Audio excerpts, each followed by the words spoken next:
교회를 세워갈 때 유익하지 않은 자랑이 있고요. 또 유익한 자랑이 있습니다. 유익하지 않은 자랑은 지난주에 우리가 살펴봤듯이 불신자들도 자랑할 수 있는 자랑을 교회 안에서까지 하는 것들이 되겠습니다. 고린도에 온 거짓 교사들은요, 불신자들도 자랑할 수 있는 것들을 교회 안에서 자랑했잖아요. 외모를 자랑했고, 말하는 기술을 자랑했고, 또 사람이 써준 추천서를 자랑했습니다. 이러한 자랑은 근데 성도들의 관심은 끌 수는 있어도 성도들의 영혼은 살릴 수 없는 자랑이 되는 거잖아요. 때문에 불신자들도 자랑할 수 있는 자랑은 이 교회 안에서 하는 것은 유익하지가 않다라고 말할 수 있겠습니다. 거짓 교사들의 자랑과는 다르게 바울의 자랑은요, 성도들과 교회에 유익을 주는 그런 자랑이었는데요, 거짓 교사들을 분별하게 할 수 있는 자랑이었고요. 바울의 자랑을 잘 들어보면 고린도후서 11장에서요, 바울이 자랑하는 것을 잘 보면 그 자랑으로 말미암아 거짓 교사들을 구분할 수가 있었습니다. 또 거짓된 가르침을 끊어낼 수 있게 하는 그런 자랑이었던 거죠. 바울의 자랑은 왜냐하면 이 거짓 교사들은 흉내낼 수도 따라할 수도 없었던 그런 자랑이었기 때문에 그렇습니다. 자, 첫 번째로 바울이 자랑한 것은 우리가 지난주에 이미 살펴봤는데 다시 한번 우리가 좀 생각을 해보도록 하겠습니다. 바울이 첫 번째로 자랑했던 것은 그리스도를 아는 지식이었잖아요. 빌립보서 3장 8절에서 바울은 세상의 모든 지식 중에서 그리스도를 아는 지식이 가장 고상한 지식이다.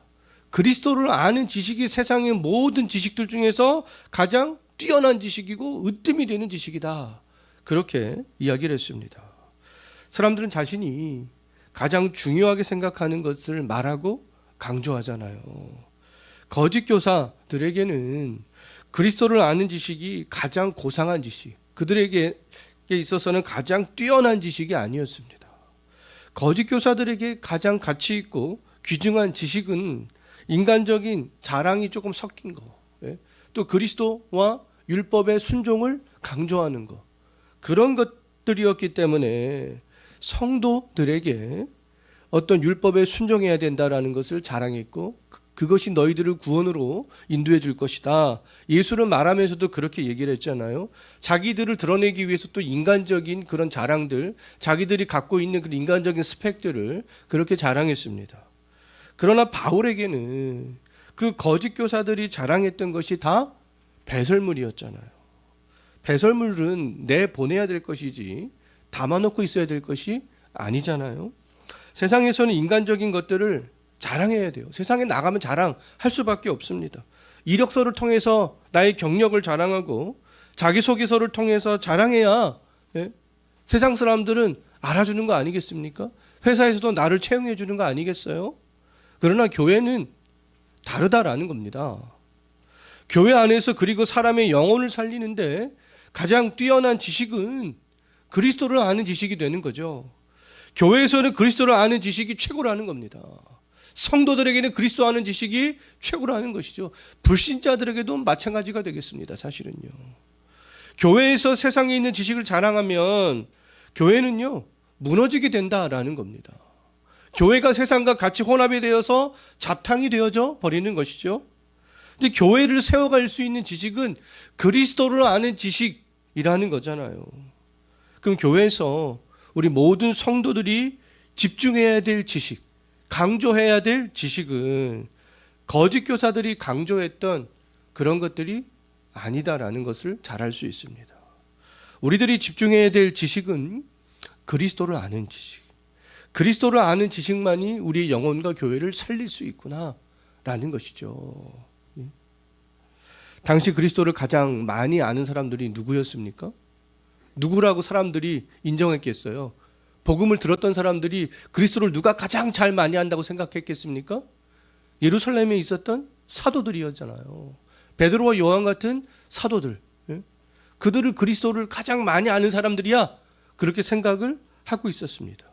그들은 왜냐하면 예수님께 부름을 받았고 예수님께 직접 가르침을 받았기 때문에 그런 것이죠. 근데 사도 바울은 그리스도를 아는 지식에 있어서 우리가 지난주에 살펴봤지만 예루살렘에 있는 내가 사도들과 견주어서 나는 손색이 없다. 예? 그렇게 이야기를 했습니다. 바울은 그리스도를 아는 지식에 있어서만큼은 당대의 석학 중에 석학이었던 것이죠. 예? 손으로 꼽을 수 있는 그러한 석학이었습니다. 그럼에도 이 고린도 성도들은 바울을 제쳐두고 인간적인 것을 자랑했던 그들의 말에 현혹이 되어서 바울보다도 거짓 교사들을 더 높이 평가를 했던 것이죠. 그들이 입술에서 나오는 말들을 더 신뢰하게 되었던 거예요. 오늘날에도 그리스도를 아는 지식이 많다라고 자부하는 사람들이 있습니다. 우리같이 개혁주의를 따르는 사람들도, 로마 카톨릭 신학을 하는 사람들도, 인간의 이성으로 납득되는 것만을 하나님의 말씀으로 믿는 자유주의 신학자들도, 구원이 인간의 의지에 달려있음을 말하는 이 알미니우스 자들도, 또 확연히 이단으로 구분할 수 없지만 성경을 자기중심적으로 해석을 하는 사람들도, 심지어는 이단들도 다 그리스도를 자기들이 가장 많이 한다. 다 그렇게 자부합니다. 우리들은 그리스도를 가장 잘 안다라고 말하는 다양한 사람들의 말들을 들을 수가 있어요. 특히 유튜브를 통해서 볼 수도 있습니다. 여러 사람들의 말이 들려올 때, 근데 우리는 누구의 말이 진리인지 분별을 해야 될 거 아니겠습니까? 어떤 사람들의 말을 더 높게 평가할 것인지 생각을 해야 될 거 아니겠어요? 고린도 성도들처럼 인간의 스펙을 자랑하는 거짓 교사들의 말을 더 높이 평가한다면, 그들의 말을 더 신뢰한다면 우리의 영혼은 하나님에게서 떠나게 되는 거 아니겠습니까? 이 교회에서는, 그리스도의 몸된 교회에서는 멀어지게 되는 거 아니겠어요? 어떤 분들은 유튜브를 통해서 뭐 성경 말씀이라고 열심히 듣기는 듣는데 교회에서 점점 멀어지는 것을 볼 수 있습니다. 그러면 제대로 된 말씀을 듣고 있는 것이겠어요? 목사님들 중에서도 교회 안에, 우리 교회는 의사가 많고 변호사가 많고 대기업 다니는 사람들이 많고 전문직에 종사하는 사람들이 많고 그런 것들 틈만 나면은 자랑하는 사람들이 있습니다. 그렇게 내가 세속화되고 타락화되는 거 아니겠어요? 내가 하나님을 떠나게 되는 거 아니겠습니까? 그리스도께서 피로 사신 이 교회 공동체를 하찮게 생각하게 되는 거 아니겠습니까? 우리가 듣고 받아들여야 할 사람들의 말은 그리스도를 아는 지식이 풍부한 사람들의 말이 되겠습니다. 바울과 같은 말을 하는 사람들이죠. 바울처럼 책임감을 가지고 말하는 사람들의 말이 되겠습니다. 고린도후서 11장 2절에서 이미 우리가 살펴봤듯이 바울은 어떤 책임감을 갖고 있었습니까? 중매인으로서의 책임감을 갖고 있었잖아요. 바울의 관심은 성도들이 그리스도의 정결한 처녀로서 진실함과 깨끗함을 예수님께서 재림하시는 그날까지 유지하는 것에 관심이 있었습니다. 즉 종말을 준비하는 그런 삶을 살게 하는 것에 관심이 있었어요. 이유를 불문하고 예수님의 영광스럽게 재림하시는 그 종말을 믿지 않는 사람, 그리스도의 재림을 또 믿지 않는 사람, 다시 오실 예수님이 유일한 구원자 되신다 라는 것을 믿지 않는 사람, 삶의 어떠한 거룩함들을 강조하지 않는 사람들의 가르침은 우리가 받아들여서는 안 될 가르침이라는 거죠. 그들이 어떤 자랑거리를 가지고 말하는 기술을 가지고 이야기를 한다 할지라도 그렇습니다. 고린도에 온 거짓 교사들은 사람들이 부러워할 만한 자격을 다 갖추고 있었어요. 그러나 그들의 가르침은 용납해서는 안 될 가르침이었잖아요. 그들의 가르침을 따라가면은 교회가 지금 어떻게 되어지고 있어요? 무너져 가고 있잖아요. 지금 성도들의 영혼은 어떻게 되어져 가고 있습니까? 하나님에게서 떠나가고 있잖아요. 그것이 결과로 나타나게 될 수밖에 없어요.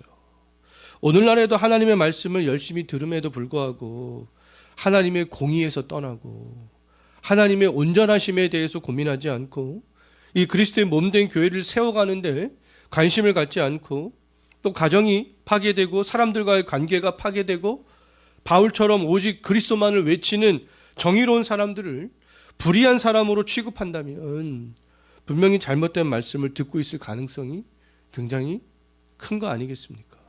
하나님의 말씀으로 고민하지 않고 내 상황과 내 생각대로 고민을 하는 것도 마찬가지가 되겠죠. 고린도에 온 거짓 교사들도 예수를 말했지만 성도들의 영혼을 죽였고요, 교회를 약화시켰습니다. 교회 안에서 우리들이 들어야 될 지식은 돈을 많이 벌게 하는 지식도, 인류대를 가게 하는 지식도, 마음에 감동을 주고 나를 웃게 만드는 지식도 아니다라는 거죠. 그리스도를 아는 지식이 되겠습니다. 교회에서 유일하게 강조되어져야 될 지식이 어떤 지식이라는 거예요? 그리스도를 아는 지식이라는 것이죠. 우리가 이것을 잊어버리면 안 되겠습니다. 그런데 많은 성도들이 이미 이것을 잊어버렸어요. 그리스도를 아는 지식이 강조되어져야 된다라고 말하면 그렇지라고 얘기합니다. 근데 실제로 신앙생활은 고린도에 온 거짓 교사들처럼 하시는 분들이 굉장히 많이 있잖아요. 근데 정말 우리들은 교회에서 유일하게 강조되어야 될 지식이 무엇이냐, 우리가 그것을 반드시 기억하는 거 너무나 중요하겠습니다. 자, 사도 바울이 이제 두 번째로 자랑을 하는데요, 7절부터 12절을 보면 알 수 있습니다. 무엇에 대해서 자랑을 하냐 하면 이제 비용에 대한 문제를 자랑합니다. 비용에 대한 문제. 전도하기 위해서는 먹고 입는 최소한의 비용들이 필요한 거 아니겠습니까? 굶으면서 할 수는 없잖아요. 뭐 교통편 이용하려면 또 그 삭도 지불해야 되는 거 아니겠어요? 그럼에도 바울은 고린도에 왔을 때부터 지금까지 단 한 차례의 비용도 받지 않았다. 그렇게 그것을 지금 자랑하고 있는 것을 볼 수 있어요. 사도 바울은 비용을 받지 않는 것을, 성도들로부터 비용을 받지 않는 것을 굉장히 자랑스러워했는데, 어느 지역에서 비용을 받지 않는 것을 자랑스러워했는가? 10절 한번 보십시오. 어느 지역에서 비용을 받지 않는 것을 자랑했습니까? 아가야 지방에서. 지난번에도 말씀을 드린 적이 있는데요, 아가야 지방이란 현재 그리스 남부 지역을 말합니다. 대표적인 도시는 어디가 있습니까? 사도행전에 나오는 도시들 중에서요, 고린도와 아테네가 있는 거죠. 아덴. 네. 또 마게도니아 지역은 그리스 북부 지역입니다. 대표적인 교회가 어디 있어요? 데살로니가 교회, 빌립보 교회, 베레아 교회 등이 있습니다. 네.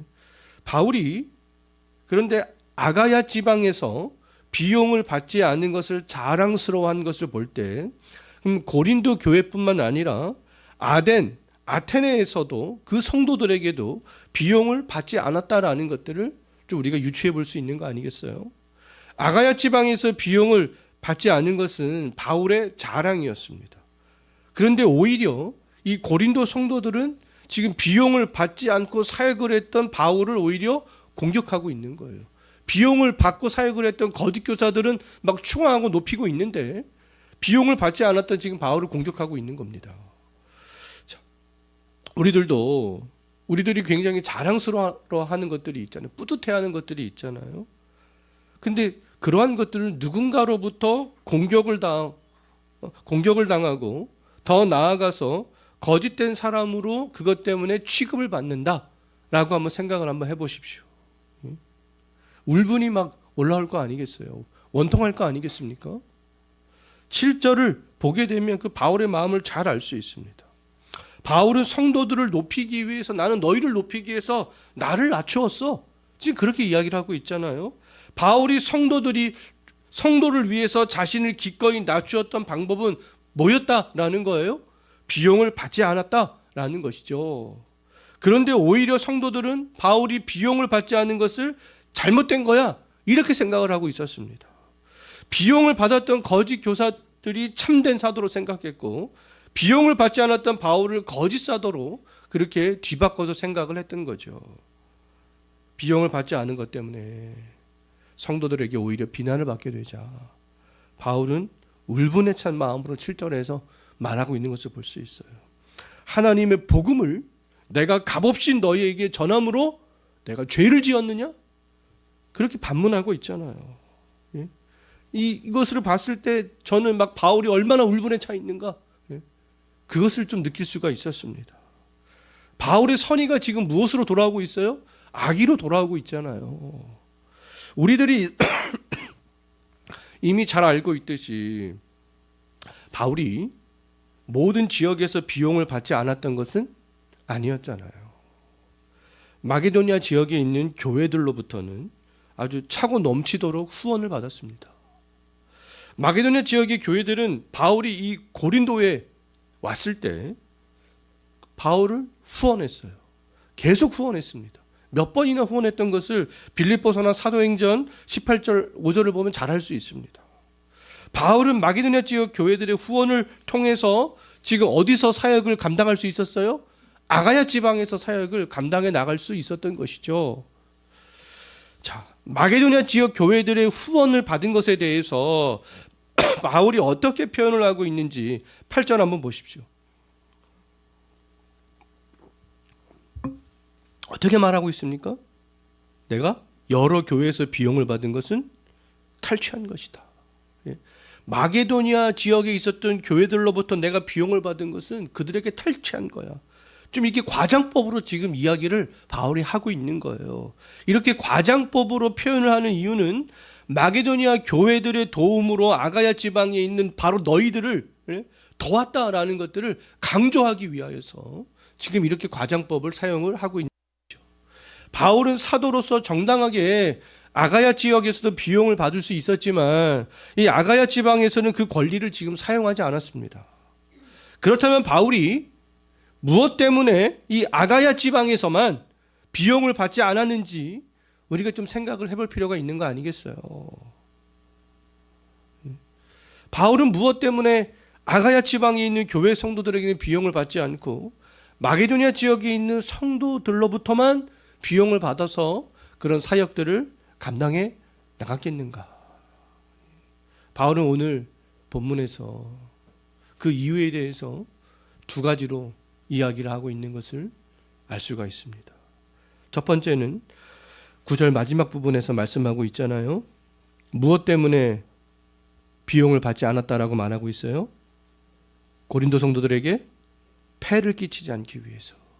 폐를 끼친다라는 것은 무겁게 압박하는 그런 의미가 담겨져 있습니다. 마게도니아 지역에 있는 교회 성도들에게는 비용을 부담하게 하면서도 고린도 성도들에게 비용을 부담하게 하는 것이 왜 아가야 지방에 있는 그 성도들에게 무거운 짐이 되었는가?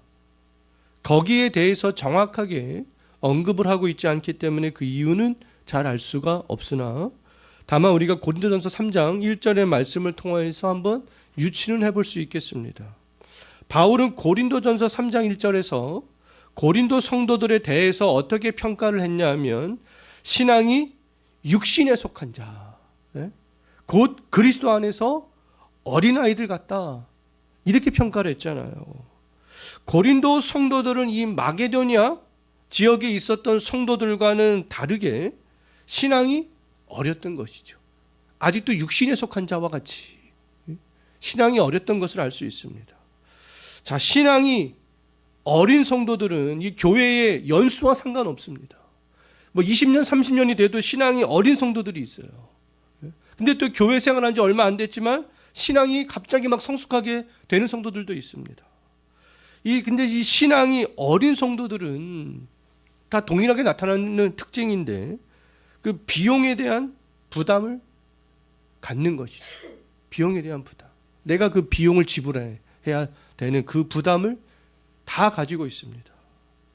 신앙이 어린 성도들에게 그 비용을 강조하고 비용에 대한 부담을 지우게 된다면 오히려 그 성도들이 어떻게 될 수 있어요? 실족하게 될 수 있는 것이죠. 그리스도인의 정결한 신부로서의 그런 것들을 준비하지 못하고 그것 때문에 실족할 수도 있습니다.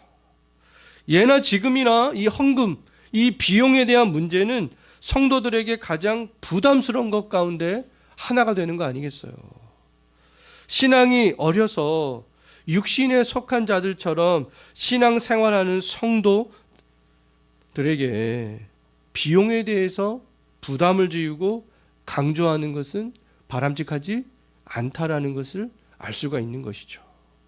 이 비용, 헌금에 대한 문제는 하나님의 나라와 그리스도의 몸된 교회를 사랑하는 마음과 비례하겠습니다.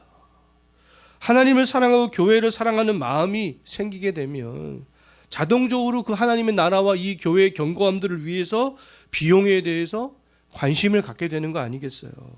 그러니까 사랑하면 하나님의 나라도 사랑하고 이 교회도 그리스도의 몸된 교회도 사랑하고 사랑하면 자발적으로 헌신하게 됩니다. 비용에 대해서요. 그리고 아까워하지 않게 되는 것이죠. 바울은 이 신앙이 어렸던 고린도 성도들에게는 앞으로도 비용 부담을 주지 않기 위해서 조심하고 조심하겠다. 9절에서 그렇게 말하고 있어요. 나는 너희들에게는 조심하고 조심하겠다. 예? 또 12절을 보게 되면 앞으로도 비용에 대한 부담을 내가 너희들에게는 지우지 않겠다. 그렇게 말하고 있는 것을 볼 수 있어요. 그럼 바울은 이 고린도 성도들의 믿음이 성장할 때까지 기다리고자 했던 것들을 알 수 있습니다.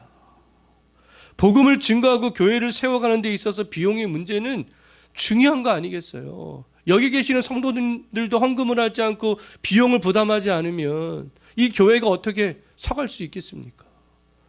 당연히 서갈 수 없게 되는 거 아니겠어요? 그러나 신앙이 어린 성도들에게는 항상 이 비용의 문제, 헌금의 문제는 조심스럽게 접근을 해야 되는 것이죠.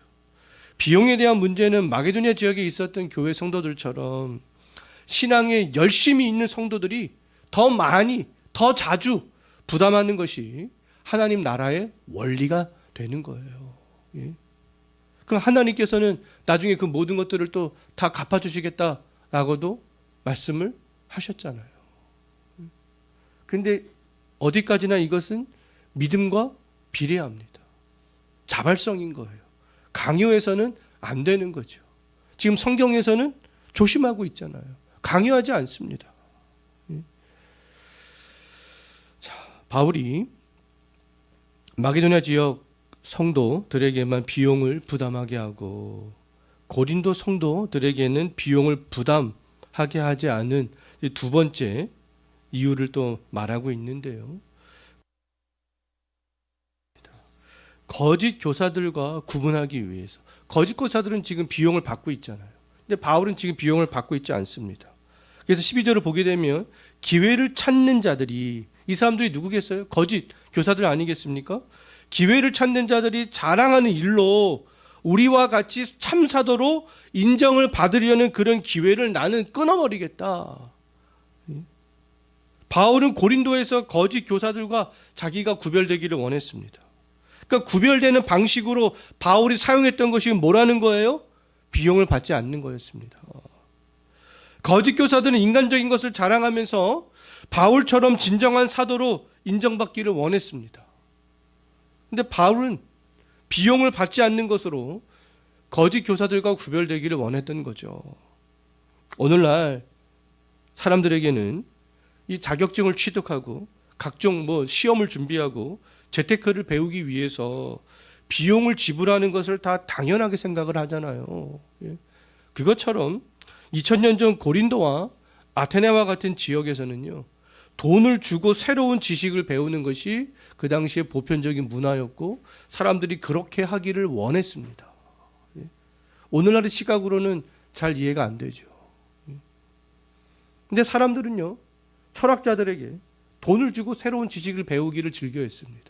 그래서 그 당시에 소피스트들 이런 사람들 많이 있었잖아요. 새로운 지식을 배우기 위해서 비용을 지불하는 거 기꺼이 했습니다. 고린도 성도들은 이 거짓 교사들에게도 기꺼이 비용을 지불을 했던 거죠. 그럼 바울도 충분히 비용을 받을 수가 있었습니다. 그러나 바울은 조금 전에도 말씀을 드렸듯이 하나님과 이 교회를 사랑하는 믿음이 없는 그 성도들에게 부담스러워하는 또 그 성도들에게 비용을 받고 싶지 않았던 거죠. 믿음이 어린 성도들에게. 바울은 오히려 비용을 받지 않으므로 비용을 받았던 거짓 교사들과 구별되기를 원했습니다. 너희들 한번 잘 한번 봐라. 나는 이렇게 비용을 받을 수 있지만 나 지금 비용을 받지 않고 있어. 나는 그것으로 저 거짓 교사들과 나는 구별되기를 원한다. 그런 차원도 있었던 거예요. 오늘날 사역자들에게도 비용은 중요한 문제가 되겠습니다. 그럼에도 사역자들이 주의해야 될 것이 있는데 그 비용에 대해서 욕심을 내지 않는 거죠. 비용에 대해서 과도한 욕심을 내는 사역자들, 예배 시간마다 그런 헌금 비용을 강조하는 사역자들, 또 비용의 문제를 사역의 1순위로 생각하는 사역자들을 성도들은 경계를 하고 주의를 해야 되는 거 아니겠어요? 당장 그 교회를 떠나야 되는 거 아니겠습니까? 거짓 교사들에게서 당장 떠나야 되는 거 아니겠어요? 사역자의 1순위는 바울이 그러했듯이 중매인으로서의 책임을 다하는 것이 되겠습니다. 성도들이 주께서 다시 재림하시는 날까지 정결한 처녀로 진실함과 깨끗함에서 떠나지 않게 하는 거죠. 사도 바울은 고린도 교회에서 비용을 받을 수 있었지만 신앙이 어렸던 고린도 성도들을 위해서 비용을 받지 않았습니다. 바울은 거짓 교사들과 구분하기 위해서 비용을 받지 않고 내가 그렇게 사역했던 것을 지금 자랑을 하고 있는 거예요. 거짓 교사들과 구별되기 위해서. 자, 지금까지 바울은 거짓 교사들과 구분하기 위해서 무엇을 자랑했습니까? 그리스도를 아는 지식만을 자랑했잖아요. 또 무엇을 자랑했습니까? 비용을 받지 않은 것을 자랑했습니다. 바울은 계속해서 자랑을 이어가는 것을 볼 수 있는데요. 바울은 어떤 자랑을 또 하려고 했는지 18절 한번 보십시오.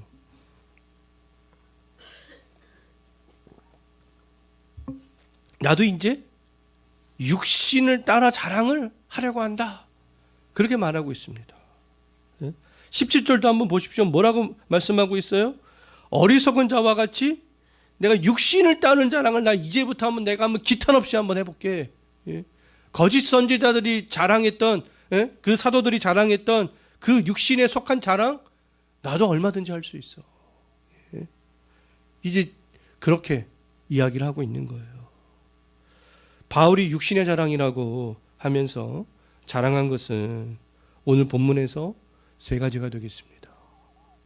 첫 번째는 22절을 보면 알 수 있는데 유대적 배경을 자랑했어요. 유대적 혈통 자랑했습니다. 바울이 유대적 혈통을 자랑한 것은 거짓 교사들이 유대적 혈통을 자랑했기 때문이죠. 유대 혈통을 가진 거짓 교사들이 추천서 말하는 기술 그 외모까지 자랑하자 고린도 성도들은 거짓 교사를 전한 가르침을 신뢰하게 되었습니다. 유대 혈통을 가진 정말로 가진 사람들이 뭐 예수에 대해서도 말하고 뭐 다른 것도 이야기했지만 거기다가 뭐 추천서도 갖고 있고 하니까 다 현혹 될 만하잖아요. 신뢰할 만한 거 아니겠습니까? 오늘날에도 그렇잖아요. 박사학위를 막 가지고 있는 사람, 해외 유학을 다녀온 사람, 아니면 이름난 대형 교회에서 사역을 하던 사람, 말하는 기술까지 좋은 사람들, 그런 사람들이 성경에 대해서 말하고 막 예수에 대해서 말하면 사람들이 그냥 따지지도 묻지도 않고 신뢰합니다. 해주고 박사학위가 신뢰해주고 그냥 해외 유학 그것이 그냥 간판처럼 되는 거죠. 성경을 증거하고 가르치기에 적합한 사람이라고 생각합니다. 그냥 당연히 신뢰가 가는 거 아니겠어요? 고린도 성도들도 거짓 교사들이 모든 것을 다 갖추고 있는 사람들처럼 보였기 때문에 그냥 자연스럽게 신뢰할 수밖에 없었어요. 좋은 스펙을 가지고 있는 사람을 신뢰하는 거 그거 자연스러운 거 아니겠습니까? 저도 좋은 스펙을 가진 사람 신뢰합니다. 책들을 제가 구입해서 볼 때도 어디서 공부를 했는지, 뭐 박사학위는 어디서 땄는지 저도 그거 다 검토하고 책들을 구입을 하거든요. 그런데 반드시 생각해야 될 것이 있습니다. 그들이 어떤 예수를 강조하고 있는가? 오직 예수만 강조하는가? 또 그들이 구원의 조건으로 무엇을 말하고 있는가? 그런 것들을 생각을 해야 된다라는 겁니다. 고린도 성도들의 문제는 그러한 것을 생각하지 않았던 거예요. 바울은 외적인 조건을 자랑하는 그 거짓 교사들에게 성도들이 유혹이 되자 어쩔 수 없이 나도 유대 혈통을 가졌어. 응? 저들만 가진 게 아니야. 나도 가졌어. 지금 그렇게 이야기를 하고 있는 거예요. 예루살렘에 있는 사도들보다 그리스도를 아는 지식이 나는 부족함이 없어. 그것도 이미 자랑했잖아요. 그러나 오늘 본문을 볼 때 바울이 진정으로 자랑하고자 했던 것은 그런 어떤 혈통적인 것, 그런 것이 아니다라는 것을 잘 알 수 있습니다. 23절 이하를 보게 되면 바울이 진정으로 자랑하고자 했던 것이 있는데요. 그것은 유대 혈통이 아니다라는 것을 잘 알 수 있습니다. 바울이 진정으로 이제 자랑하고자 하는 것은 이 두 번째와 이 세 번째 자랑이 되겠는데요. 이 바울이 지금 자랑하고 있는 두 번째, 첫 번째는 뭐였습니까? 혈통이었잖아요. 이 두 번째와 이 세 번째 자랑은 이 거짓 교사들은 절대로 할 수 없는 자랑이 되겠습니다. 자, 바울이 두 번째로 자랑한 것은 회심한 이후부터 자기가 주 예수를 위해서 살아온 인생의 여정을 자랑하는 것을 볼 수 있어요. 회심한 이후에 32절과 33절에서 그 얘기를 하고 있습니다. 회심한 이후에 다메섹에서 아레다 왕의 고관을 내가 피해서, 그 아레다 왕의 고관이 나를 죽이려고 했는데 내가 회심한 다음에, 근데 그 고관을 피해서 내가 광주리를 타고 성벽을 내려온 이야기, 피한 이야기, 도피한 이야기, 그것을 하고 있잖아요. 바울이 회심한 이후에 즉시부터 그렇게 고난을 당하게 되는 것들을 알 수 있습니다. 예수님 때문에 내가 고난당하는 이야기를 지금 하고 있는 거잖아요. 또 이제 23절부터 27절 말씀까지를 보게 되면 자기가 그 복음을 전하다가 매를 맞고 또 배가 파손되고 강도를 만나고 헐벗고 굶주린 것들을 자랑하는 것을 볼 수 있습니다. 바울이 예수를 위해서 당했던 여러 고난을 자랑한 것은 거짓 교사들과 확실하게 구별될 수 있는 자랑이었기 때문에 그렇습니다. 자, 바울이 이제 또 세 번째로 자랑한 것이 있는데요. 28절에서부터 30절을 보면 알 수 있는데 그것은 교회와 성도들을 염려하는 마음이었습니다. 나는 지금 너희 교회가 염려된다. 너희 신앙이 지금 염려돼. 그 마음을 이야기하고 있는 것을 볼 수 있어요. 그래서 바울은 29절 한번 보십시오. 성도들이 약해지면 나도 어떻게 된다고요? 약해지고, 성도들이 너희들이 실족하면 내 마음이 어떻게 된다라고 말하고 있어요? 나는 애탄다. 바울은 그리스도 예수 안에서 성도들과 한 마음이었던 거죠. 그들이 정결한 신부로서 잘 준비가 되기를 원했습니다. 거짓 교사들에게 현혹된 성도들을 생각할 때마다 마음이 눌렸고요. 애가 탔던 거죠. 거짓 교사들은 성도들을 자신의 어떤 영달을 위한 도구로 이용할 수는 있어도 성도들과 한 마음이 되고 성도들을 생각하면서 애타는 마음은 가질 수 없는 거 아니겠어요?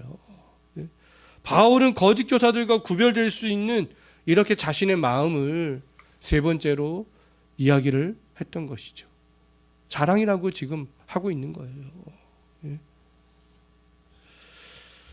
바울은 그런데 이러한 자랑조차 하고 싶지 않았지만 거짓 교사들과 구별되기 위해서 부득불 이러한 자랑을 할 수밖에 없었습니다. 때문에 바울은 자신의 이러한 자랑을 어떤 자랑이라고 불렀습니까? 어리석은 자랑이다 내가. 어리석은 자랑을 지금 내가 하고 있어. 그리고 또 30절에서 자기의 자랑에 대해서 어떻게 평가를 하고 있습니까? 나는 지금 약한 것을 자랑한다. 약한 것. 사람들에게 호감을 갈 만하고 드러낼 만한 것들을 자랑하는 것이 아니라. 자, 우리가 교회와 성도들 앞에서 해야 될 자랑, 어떤 자랑이겠습니까? 11장을 마치면서요. 어쩔 수 없는 어리석은 자랑인 거죠. 육신을 따른 자랑 할 수밖에 없을 때도 있어요. 거짓된 사람들과 구별되기 위해서. 어쩔 수 없이. 하지만 바울은 예수님을 직접 드러내는 자랑이 아니었기 때문에 그 자랑을 어리석은 자랑이라고 했던 거 아니겠습니까? 그러니까 우리들도 자랑해야 될 일들이 어쩔 수 없이 생길 수 있습니다. 그때 우리는 이 바울의 이 마음을 생각하면서 어쩔 수 없이 우리도 어리석은 자랑을 하는 거죠. 그리고 또 바울이 어떤 자랑했습니까? 약한 자랑했잖아요. 그리스도를 위해서 살아온 인생의 여정들, 고난을 받고 그런 자랑을 했습니다. 이러한 자랑도 근데 거짓 교사와 거짓 성도들과 구별되기 위해서 부득불하는 것이죠. 드러내놓고 자기가 높아지기 위해서 하는 것이 아니라 바울은 지금 내가 부득불 자랑한다. 지금 이렇게 얘기하고 있잖아요. 자, 이제 말씀을 정리하고 마치겠는데요. 바울은 거짓 말씀으로 성도들을 하나님에게서 멀어지게 했던 거짓 교사와 구별하기 위해서 그리스도를 아는 지식을 자랑했습니다. 비용을 받지 않는 것을 자랑했어요. 그리스도를 위해서 살아온 그 인생의 여정을 자랑했습니다. 성도와 교회를 향해서 애타는 마음을 가진 것을 지금 자랑하고 있잖아요. 성도님들은 저를 비롯한 주변에 있는 많은 사역자들이 어떤 자랑을 하는지 좀 살펴보시고 분별을 해야 되겠습니다. 그리고 성도님들도 이 시대에 부름받은 복음 전도자로서 어떤 자랑을 내가 이 교회 안에서 해야 되겠는가, 그것도 생각을 해보셨으면 좋겠어요. 분별할 때 우리의 영혼을 지킬 수 있고 또 다른 영혼을 책임지는 사람으로서 우리가 중매인의 역할을 충실하게 할 수 있고요. 교회가 혼합되지 않고 타락하지 않고 세속화되지 않고 그리스도의 몸된 교회로 잘 유지해 나가게 될 줄로 믿습니다. 진정으로 우리의 자랑, 어리석은 자랑, 약한 자랑, 그런 자랑만 할 수 있는 저와 여러분이 되었으면 좋겠습니다. 기도하겠습니다.